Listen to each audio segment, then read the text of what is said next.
Come, join me by the candlelight.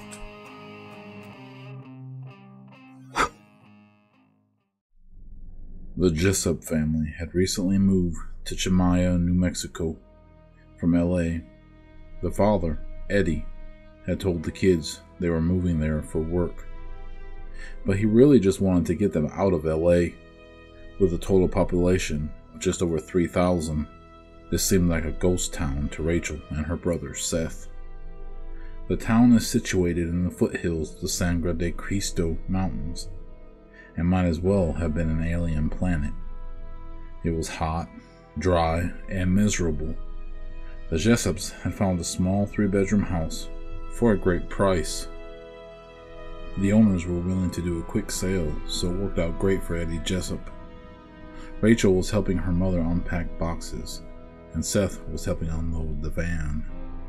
Rachel was putting things away in her room when she came across a picture of a girl about her age. She put it on the closet shelf and didn't think any more about it.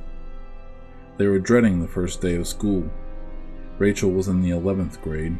Seth was in the 9th. She dropped Seth off at the junior high, then continued the dreaded drive to the high school. When she walked into the office, she started getting strange looks from the staff. "Dad, I thought the weirdos were in LA, but they're all here in this sleepy little hole," Rachel thought to herself. The secretary gave her schedule to her and then asked, "Are you any relation to the Garrisons?" "Nope, sorry, don't know them. We just moved here," said Rachel. "You look so much like Arya Garrison, it's unreal," the secretary said, all the while never taking her eyes off Rachel. The secretary wasn't the only one who asked about the Garrisons. Several of her classmates were curious as well. By the end of the day, Rachel had her fill of hearing about how much she looked like Arya Garrison. She was walking through the parking lot when Angel, a boy from her science class, approached her. "Let me guess, you want to know if I'm related to the Garrisons," Rachel snapped.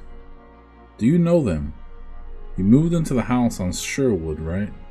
asked Angel. "No, I don't know them, and how do you know where I live?" "Everyone knows where you live. They know the house. It was the Garrisons' house." This was a little too coincidental. "Where did they go?" Rachel asked. "No one knows. After Arya disappeared, they left shortly after," said Angel. "Disappeared? What happened to her?" "No one really knows. She was into all kinds of weird shit, like witchcraft and stuff," said Angel. "What did she look like? I found a picture in my room of a girl about our age. She looked like you. That's why everyone is so curious." "When did she disappear?" Rachel asked. "It was about 6 or 7 months ago, I think. She started going out into the foothills at night, and every time she came back, she was changed somehow," said Angel. Rachel picked up Seth from the junior high and headed home. When they got there, Eddie was tinkering around in the garage. "Hey Dad, do you know who the owners of the house were?" Rachel asked. "Garrison was the name, I think. Why?" "People kept asking me was I related to them today, and said I looked like the daughter. They said she disappeared." "Disappeared? Well, I don't know anything about that, honey," said her father.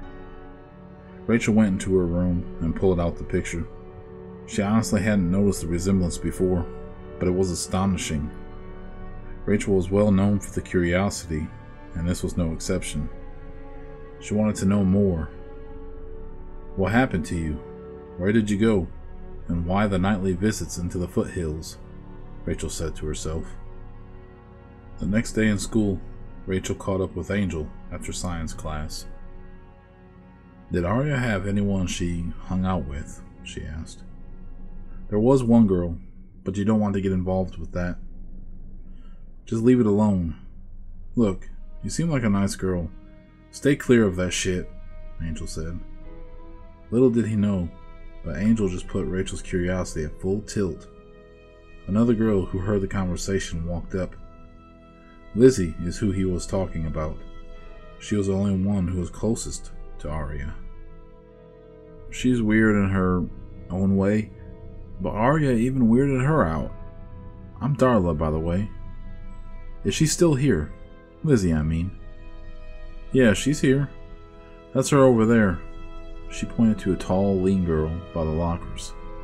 She didn't come to school for weeks after Arya disappeared.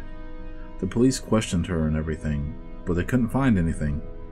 She's gonna freak when she sees you, said Darla.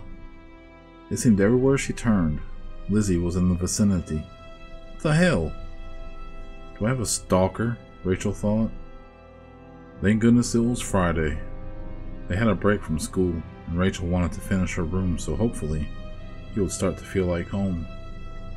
That evening, after dinner, Rachel was in her room when she saw someone on the sidewalk in front of her house. She walked out thinking it might be Darla, but it wasn't. It was Lizzie. Lizzie stared at Rachel, almost as if she was looking right through her. So you knew Arya? Rachel asked.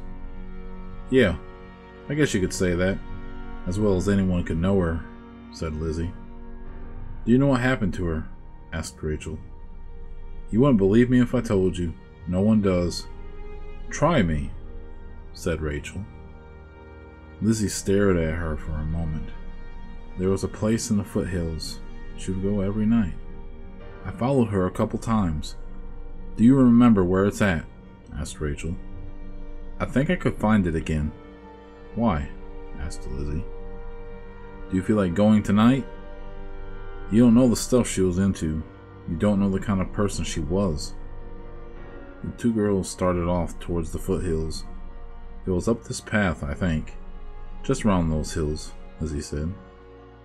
Rachel had a strange feeling in her gut that she knew she should probably listen to. But once again, her curiosity got the best of her. She thought she saw a light up ahead. What is that? She asked Lizzie. It's nothing.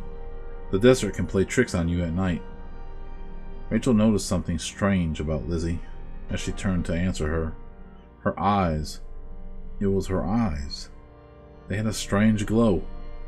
They made it over the hill, and there was a fire. It wasn't the desert playing tricks.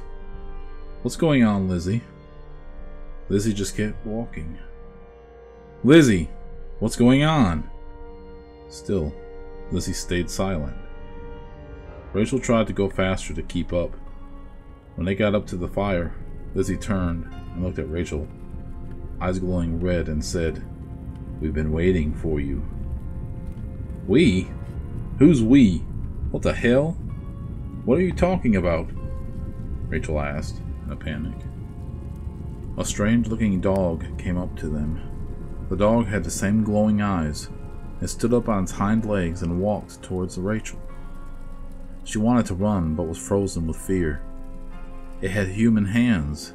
The hands grabbed Rachel's face and forced her to look directly into her eyes. Rachel woke up in her room the next morning. She had no idea how she got there. It must have been a nightmare, she thought to herself. She started to get out of bed. Her feet were covered in dirt, and there was a strange mark on her leg. It looked like a tattoo. What the hell is this? She was tired. So tired. She just wanted to rest. She got up later that day. She felt odd. Not like herself at all. Rachel showed up at school on Monday, looking very different. Rachel was, or had been, a girly girl. When she showed up at school, she was dressed all in black. Angel came up to her in the hall. Not that she didn't look like her before, but are you going for the full look now? Rachel turned around towards Angel, and he felt a tingle go up his spine. Her eyes. It was her eyes. Rachel and Lizzie seemed to have become fast friends over the weekend, said Darla. Did you see her eyes? Angel asked. What about them, Angel? It's not... If I didn't know better, I would think I just saw Arya. Rachel did not show up to pick up Seth. She didn't come home that evening either. Her parents, getting very worried at this, was not like Rachel at all. They called the police. They told them about her new friend, Lizzie, and how she'd been acting strange. This seemed all too familiar to the local police.